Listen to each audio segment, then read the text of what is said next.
Welcome to சாப்பிட வாங்க. இன்றைக்கி சமையலில் நாம் ரொம்ப டேஸ்டியாக ஈஸியான தயிர் சேமியா எப்படி பண்ணுறதுன்னு பார்க்கலாம். இது மாதிரி டிஃப்ரெண்ட்டான டிஷ்ஷஸ் நீங்கள் டெய்லியும் பார்க்கணுன்னா நம்மளோட சேனல் சப்ஸ்கிரைப் பண்ணுங்கள். அதுக்கு பக்கத்தில் இருக்கிற பெல் ஐக்கான் கிளிக் பண்ணி ஆல்ங்கிற ஆப்ஷனை செலக்ட் பண்ணிக்கோங்க. தயிர் சேமியா பண்ணுறதுக்கு 1 கப் சேமியா, 1 கப் மோர், 3/4 கப் தயிர், 1 கப் மாதுளை, கொஞ்சமாக முந்திரி, கொஞ்சமாக நிலக்கடலை சீடு, பொடியாக நறுக்கின பச்சை மிளகா, 2 பச்சை மிளகா பொடியாக நறுக்கியிருக்கேன், கருவேப்பிலை, தாளிக்கிறதுக்கு கடுகு, உளுந்து பருப்பு. ஸ்டவ்வில் ஒரு பாத்திரம் வச்சுட்டு அதில் கொஞ்சமாக தண்ணி எடுத்துக்கோங்க. தண்ணி நல்லா பாயில் ஆனதுக்கப்புறம் சேமியாவை போட்டு வேக வச்சுக்கலாம். இப்போ தண்ணி பாயில் ஆகிடுச்சு, சேமியா போட்டுக்கலாம். சேமியாவை போட்டுட்டு ஒரு 2 நிமிஷத்துலேருந்து 3 நிமிஷம் வரைக்கும் வேக விட்டால் போதும், நல்லா வெந்துடும்.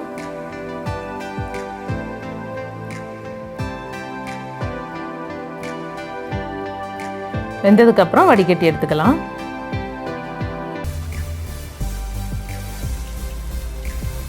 இப்போது வடிகட்டியாச்சு. வடிகட்டிட்டு அது கூடவே கொஞ்சம் நார்மல் வாட்டர் கொஞ்சம் விட்டுட்டு நல்லா வடிகட்டிடுங்க. அது ஏன்னா சேமியா கொஞ்சம் பசையாக இல்லாமல் இருக்கும், உதிரியாக வரும். ஸோ அதுக்காக தான் அந்த நார்மல் வாட்டர் பண்ணுறோம். இன்னொன்று ஹீட்டில் அது ரொம்ப குழஞ்சி போகாமலும் இருக்கும், அதுக்காக தான். இப்போ வடிகட்டின சேமியாவை எடுத்து வச்சுக்கலாம். இப்போது வடிகட்டின சேமியாவை ஒரு பாத்திரத்தில் எடுத்துக்கலாம். அதில் ஆல்ரெடி நம்ம கரைச்சி வச்சுருக்கோம் இல்லையா, அந்த மோர் 1 டம்ளர் மோர் விட்டு ஒரு 10 மினிட் ஊற வச்சிடலாம். சப்போஸ் லஞ்ச் பாக்ஸில் நீங்கள் யாருக்கு கொடுத்து அனுப்புறதா இருந்தால் நீங்கள் மோருக்கு பதிலாக பால் யூஸ் பண்ணிக்கலாம். வெறும் தயிர் மட்டும் ஆட் பண்ணால் கொஞ்சம் நேரத்தில் ரொம்ப கெட்டி ஆகிடும், அதனால தான் மோர் ஆட் பண்ணுறோம். இப்போது ஸ்டவ்வில் ஒரு பாத்திரம் வச்சு அதில் கொஞ்சமாக ஆயில் விட்டு ஒரு 2 ஸ்பூன் அளவுக்கு விட்டுக்கோங்க. ஆயில் விட்டுட்டு முந்திரி வச்சுருக்கோம் இல்லையா, அதை லைட்டாக ஃப்ரை பண்ணி எடுத்துக்கலாம். ஆயில் சூடானதும் முந்திரியை ஃப்ரை பண்ணிக்கலாம். முந்திரியை போட்டு லைட்டாக ஃப்ரை பண்ணிக்கலாம்.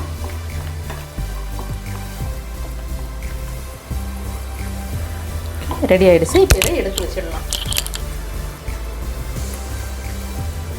அடுத்து அதுலேயே நிலக்கடலை இருந்துச்சு இல்லையா, அதையும் லைட்டாக போட்டு ஃப்ரை பண்ணி எடுத்துடலாம். ஃப்ரை பண்ணி இதையும் தனியாக எடுத்து வச்சிடலாம். இப்போ இந்த ஆயில்லையே ஒரு 1/2 ஸ்பூன் கடுகு போட்டு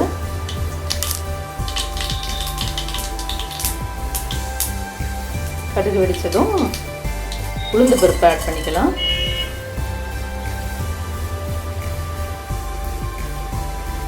கோல்டன் கலர் ஆகிடுச்சு. இப்போ கறிவேப்பிலை, பச்சை மிளகா,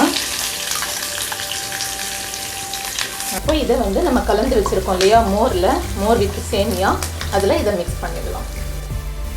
இப்போ நம்ம தாளிச்சு வச்சுருக்கோம் இல்லையா, அதை இதில் மிக்ஸ் பண்ணிக்கலாம். அப்புறம் நிலக்கடலை, மாதுளை, தயிர் எல்லாத்தையும் சேர்த்து மிக்ஸ் பண்ணிக்கலாம். ஓகே, நல்லா கலந்து விட்டுக்கலாம்.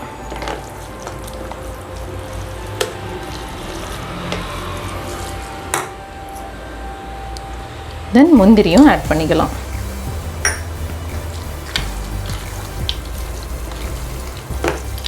தேவையான அளவுக்கு சால்ட் யூஸ் பண்ணிக்கலாம்.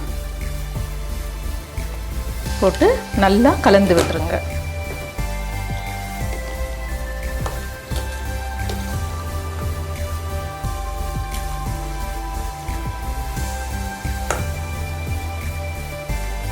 நல்லா கலந்து விட்டாச்சு. இப்போ ரொம்ப சூப்பரான தயிர் சேமியா ரெடி. லஞ்ச் பாக்ஸ்க்கு ரொம்ப ரொம்ப டேஸ்டியாக இருக்கும். எல்லாருமே ரொம்ப லைக் பண்ணி சாப்பிட்ற ஒரு டிஷ் இது.